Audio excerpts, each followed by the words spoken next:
sejarah kemerdekaan Indonesia secara singkat. Pertama, ada negara Indonesia. Tapi negara Indonesia itu dulu belum merdeka. Dia dijajah pertama oleh Belanda selama 350 tahun atau 3,5 abad.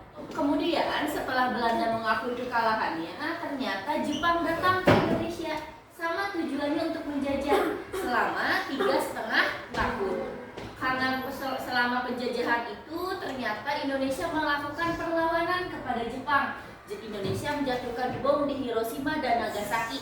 Padahal dijatuhkan bom, tak lama Jepang menyerah kepada sekutu di tanggal 15 Agustus 1945, sehingga pada tanggal 16 Agustus 1945 pertama yang terjadi di Indonesia itu adalah terjadinya kekosongan kekuasaan. Indonesia belum merdeka, tapi sudah tidak ada penjajah, tapi tidak ada pemimpin.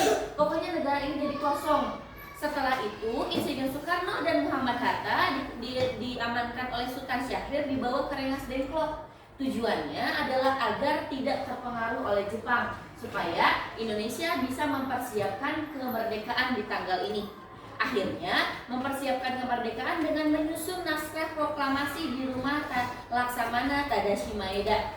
Selesai itu, naskahnya diketik oleh Sayuti Melik dan mempersiapkan bendera merah putih yang dijahit oleh Ibu Fatmawati. Selesai semua persiapan di tanggal 16 Agustus 1945 ini, terjadilah di tanggal 17 Agustus 1945. Yang pertama, proklamasi kemerdekaan ini dibacakan oleh Insinyur Soekarno yang didampingi oleh siapa?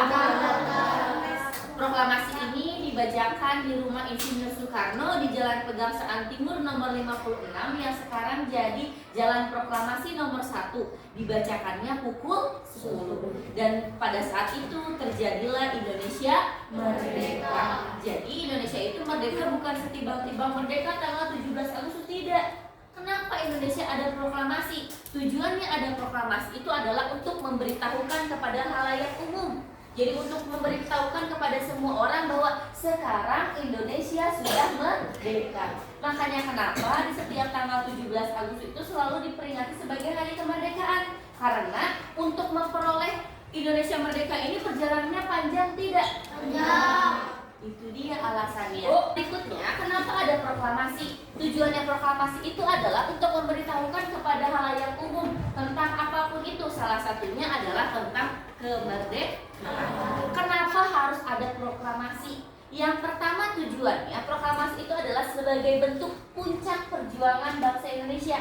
Nah, puncak perjuangan itu adalah tadi dengan dibacakannya proklamasi.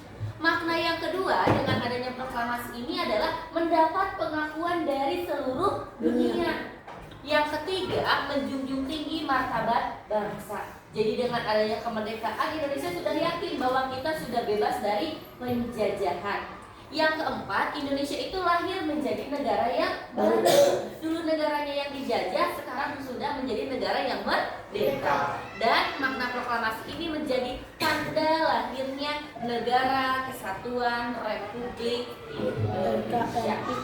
Jadi yang beranggapan metode ceramah itu tidak baik untuk anak-anak, tidak begitu ya. Ternyata alhamdulillah dengan metode ceramah itu mengatasi anak-anak yang tidak senang membaca jadi lebih mudah untuk memahami materi pelajaran. Apalagi berkaitan dengan proklamasi kemerdekaan ini. Teksnya begitu panjang sehingga kalau mereka baca kadang lebih pusing. Jadi dibuat dengan bagan-bagan, dirangkum sehingga mereka mudah memahami materi tersebut. Alhamdulillah.